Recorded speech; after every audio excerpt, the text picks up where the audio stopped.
የአረንጓዴ አሻራ መርሃ ግብር ለሌሎች ሀገራት ኢትዮጵያ እንደምትችል ያሳየችበትና እንዲመሰክሩም ያደረገችበት ተግባር ስለመሆኑ ይነገራል። ለዚህም ባለፉት ዓመታት የተተገበሩ ኢትዮጵያን አረንጓዴ የማልበስ ስራዎች ማሳያ ስለመሆናቸው ይጠቀሳል። የዘንድሮ የአረንጓዴ አሻራ መርሃ ግብር በመትከል ማንሰራራት በሚል መሪ ሐሳብ የተጀመረ ሲሆን ከፍተኛ የመንግስት የሥራ ኃላፊዎች የችግኝ ተከላ መርሃ ግብር አካሂደዋል። የህዝብ ተወካዮች ምክር ቤት አፈ ጉባኤ አቶ ታገሰ ጫፎ የአረንጓዴ አሻራ ስራ ችግኝ ከመትከል ባለፈ እልፍ ሀገራዊ ፋይዳ እንደሚያበረክት ይጠቅሳሉ።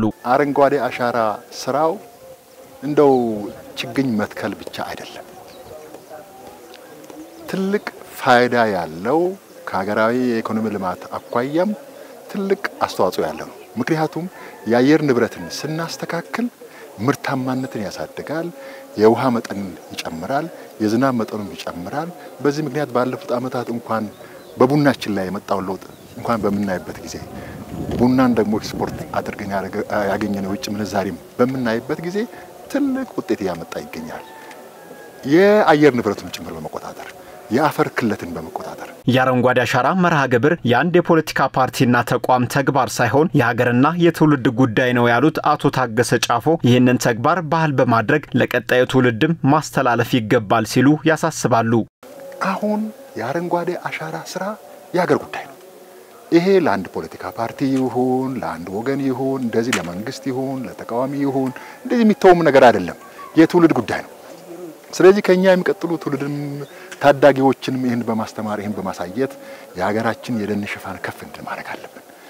ይሄ አንዱ ግንባር ነው፣ አገርን የመለወጥ ግንባር ነው። ሁላችንም ተረባርበን የአረንጓዴ አሻራ ስራችንን ግባችን በማሳካት አገራችን የሚለውጥ ስራ መስራት አለብን። ይሄ ደግሞ ባህል መሆን አለበት። ጀመረናል።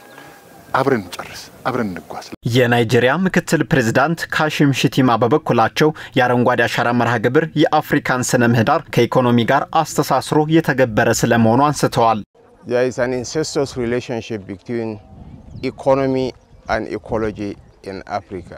የአረንጓዴ አሻራ መርሃ ግብር የአፍሪካን ኢኮኖሚ ከስነ ምህዳር ጋር ያጣጣመ ነው። ጠቅላይ ሚኒስትር ዶክተር አብይ አህመድ ከቡድናቸው ጋር በመሆን ኢትዮጵያን እያጸዷት ነው። ይህ ደግሞ ለአፍሪካ ምሳሌ የሚሆን ነው። ከህፃናት ጀምሮ ሁሉም ኢትዮጵያውያን የሚሳተፉበት መርሃ ግብር ነው። የአረንጓዴ አሻራ ለአፍሪካና ለኢትዮጵያ እኩል ጥቅም ይዞ የሚመጣ ነው። ምክንያቱም የሚታይ ለውጥ የሚያመጣ ትልቅ ፕሮጀክት ስለሆነ ነው። Because this is a real impact project.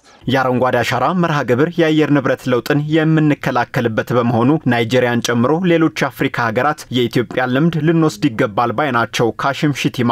It's about attacking the negativities of climate change. አረንጓዴ አሻራ የአየር ንብረት ለውጥን የምንከላከልበት ነው። አረንጓዴ አሻራ አህጉራችንን አረንጓዴ የምናለብስበት ነው። አፍሪካውያን ይህ ልምድ ልንወስድ ይገባል። አረንጓዴ አሻራ ጨዋታ ቀያሪ የሆነ ፕሮጀክት ነው።